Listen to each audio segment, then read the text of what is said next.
Oke, salam sejahtera buat kita semua dan salam sehat tentunya teman-temannya. Pada video kali ini kita berjumpa lagi di channel Mata Hukum bersama saya Lun Lubis. Oke teman-teman, pada video kali ini kita akan membahas mengenai masalah hukum atau merujuk ke dalam pasalnya, yang dimana banyak bertanya, Bang, apa sih perbedaan antara notwir sama overmah itu? Gitu kan? Atau banyak yang bertanya, Bang, di dalam pasal KUHP atau Kitab Undang-Undang Hukum Pidana, apakah semua itu pasal yang memberatkan si pelaku, Bang? Apakah tidak ada pasal yang meringankan? Untuk itu kita sama-sama belajar di sini.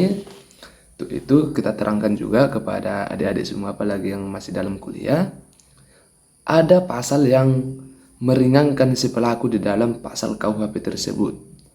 Tetapi sebelum kita masuk ke situ, ada baiknya kita pahami dulu apa sih pengertian hukum pidana itu, gitu. Karena itu adalah pasal notwir sama overmah itu adalah di dalam pasal KUH pidana. Apa sih pengertian pasal KUH pidana itu, Bang? Kita merujuk ke dalam pengertian pasal pidana. Hukum pidana itu adalah keseluruhan dari peraturan-peraturan yang menentukan perbuatan apa yang dilarang dan termasuk ke dalam tindak pidana, serta menentukan hukuman apa saja atau hukuman apa yang dapat dijatuhkan terhadap yang melakukan tindak pidana tersebut atau yang melakukannya, teman-teman. Nah, untuk merujuk ke dalam pengertian notwir itu adalah suatu tindakan kriminal yang dilakukan seseorang dalam upayanya untuk melakukan suatu pembelaan diri, teman-teman. Pembelaan diri dari ancaman seseorang yang menyangkut harta, bisa juga harta, benda maupun kesusilaan, teman-teman.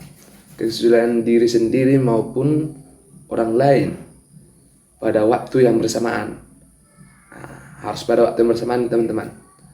Dan dalam keadaan yang sudah sangat terpaksa, sehingga sudah tidak ada lagi kata pilihan selain untuk melakukan tindakan yang termasuk dalam tindakan pidana, teman-teman.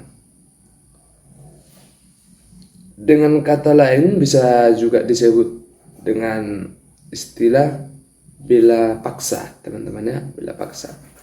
Tapi notwir itu juga diatur dalam KUH pidana, teman-teman, yaitu pasal 49.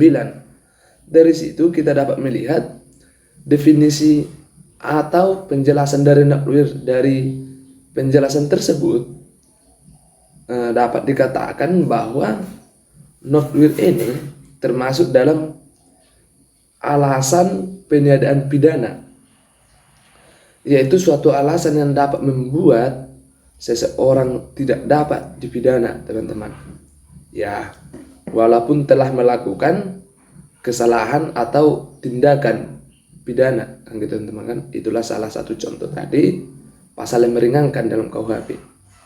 Namun untuk menggunakan notwir, seseorang haruslah mengerti, teman-teman ya, bukan asal begitu aja, harus mengerti benar apa itu notwir dan apa saja syarat-syaratnya, teman-teman. Tapi bukan untuk dilakukan juga, tapi apabila, teman-teman kan, syarat-syarat notwir secara garis besar ialah: satu, harus dilakukan karena terpaksa, teman-teman. Yang kedua, adanya keseimbangan antara serangan dan pembelaan, harus seimbang deh, teman-teman ya. Yang ketiga, dia harus terjadi saat itu juga dan saat serangan masih berlangsung, bukan semata-mata kita balik dulu ke rumah baru menyerang dia. Itu udah pasal 340 pembunuhan berencana, teman-teman ya. Baru kalau kita merujuk ke dalam pasal 48 KUHP, dinyatakan bahwa barang siapa melakukan perbuatan karena pengaruh daya paksa tidak dapat dipidana pada keadaan ini. Dan pada keadaan ini pelaku tindak pidana itu tidak dapat berbuat hal lain selain tindakan yang dipaksakan kepadanya, kepada dirinya sendiri. Yang pertama kan overmah, yang ini notwir ini overmah, teman-teman. Artinya pelaku tindak pidana tersebut melakukan sesuatu yang tidak dapat dihindari lagi. Tetapi teman-teman semuanya, jika kita melihat rumusan dari pasal 48 yang pertama kan tadi, teman-teman, pasal 49 yaitu notwir, sekarang overmah. Pasal 48 KUHP 48, maka dapat dipahami bahwa daya paksa menjadi salah satu alasan dalam hal penghapusan pidana. Itu teman-teman, pasal yang meringankan yang kedua yang tadi pertama teman-teman ya. Akan tetapi tidak serta-merta daya paksa dapat menjadi alasan penghapus pidana. Ini harus dipahami teman-teman. Karena apa? Karena hal ini terdapat batasan-batasan yang sering atau sekiranya harus dipahami agar suatu daya paksa dapat dianggap sebagai alasan penghapusan pidana, teman-teman. Bukan serta-merta kita melakukan itu dianggap ini pembelaan. Adapun daya paksa yang dapat diterima sebagai alasan penghapus pidana ini adalah daya paksa yang berasal dari kekuatan yang lebih besar. Maksudnya kekuatan yang lebih besar yaitu kekuasaan yang pada umumnya tidak dapat dilawan, teman-teman. Misalnya ada serangan ini tidak dapat kita lawan lagi, kita harus melakukan alat nih teman-teman, kan gitu kan. Berkaitan dengan kekuatan yang lebih besar tersebut, maka daya paksa dibagi juga itu teman menjadi tiga. Kita harus pahami tiga daya paksa ini teman-teman. Melalui yang ketiga ini kita bisa dikategorikan overmah. Yang pertama itu pelaksanaan mutlak. Harus ada pelaksanaan mutlak. Pada keadaan ini pelaku tindak pidana dapat berbuat hal lain selain tindakan yang dipaksakan kepadanya atau kepada dirinya. Artinya itu apa sih kan gitu kan? Artinya itu adalah pelaku tindak pidana tersebut melakukan sesuatu yang tidak dapat dihindari. Dia nggak dapat lagi menghindari tindak pidana tersebut, teman-teman. Yang kedua, paksaan relatif. Dalam paksaan yang sifatnya relatif, dapat dipahami bahwa seseorang mendapat pengaruh. Dalam arti pengaruh yang tidak mutlak. Akan tetapi, meskipun orang tersebut dapat melakukan tindakan lain atau perbuatan lain, dia tidak bisa diharapkan untuk melakukan tindakan lain dalam menghadapi suatu keadaan yang serupa, teman-teman. Dalam artiannya atau lebih luasnya, orang tersebut masih memiliki kesempatan untuk memilih tindakan apa yang harus dilakukannya, meskipun pilihannya cukup banyak. Dalam arti cukup banyak dipengaruhi oleh pemaksa gitu teman-teman. Oleh karena itu tampak adanya perbedaan dengan paksaan, yaitu paksaan mutlak gitu teman-teman. Dan pada paksaan mutlak segala sesuatunya dilakukan oleh orang yang memaksa. Sedangkan pada paksaan relatif perbuatan masih dilakukan, kan gitu teman-teman. Perbuatan itu masih dilakukan dalam pasal relatif oleh orang yang dipaksa berdasarkan pilihan yang dia buat sendiri, gitu teman. Baru yang poin ketiganya, keadaan darurat. Ini yang terjadi sering di lapangan teman. Yaitu keadaan darurat sering kali juga disebut sebagai notstand gitu teman, atau notstand. Keadaan darurat berkembang berdasarkan putusan Hockred.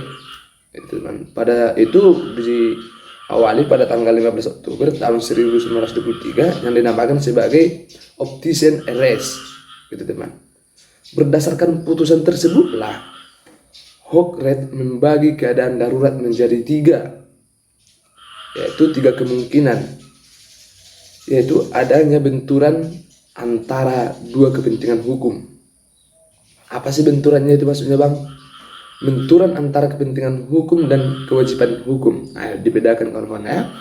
Benturan kepentingan hukum dan kewajiban hukum. Serta benturan antara dua kewajiban hukum. Itu deh teman-teman. Dan pada dasarnya jika berbicara mengenai keadaan darurat, maka dapat dipahami juga bahwa dalam keadaan darurat suatu perbuatan pidana yang dilakukan oleh seseorang terjadi atas pilihan yang ia buat sendiri, teman-teman ya. Pilihan yang dia buat sendiri bukan artinya dia disuruh orang untuk melakukan pilihan itu, tapi dia yang menentukan pilihan itu sendiri karena menurut dia keadaan tersebut adalah sudah darurat terhadap keselamatannya atau nyawanya, itu teman. Maka kembali lagi kita ke halaman pertama atau pembicaraan sebelumnya, yang dimana banyak pertanyaan, apakah di dalam pasal KUHP itu semua memberatkan pelaku, teman-teman? Jawabannya tidak ya teman-teman ya, karena seperti yang saya bilang tadi, ada dia bahasa hukumnya. Secara bahasa hukum dia dinamakan dengan not will. Not will itu berada di dalam pasal 48 KUHP gitu teman-teman ya. Yang kedua dia overmarch. Overmarch itu berada dalam 48 KUHP. Yang pertama adalah 49, sorry teman-teman ya. Yang pertama pasal 49 KUHP, yang kedua dia pasal 48. Itu adalah pasal yang meringankan teman-teman ya buat si pelaku, tetapi harus memenuhi syarat-syarat tertentu yang ada di dalamnya atau yang telah dituangkan di dalam syarat-syarat tersebut teman-teman. Oke, saya kira itu aja teman-teman, karena semoga bermanfaat bagi teman-teman semua, apalagi buat adik-adik kita yang masih kuliah atau teman-teman yang cintakan hukum. Tetap bersama Lun Lubis di channel Mata Hukum.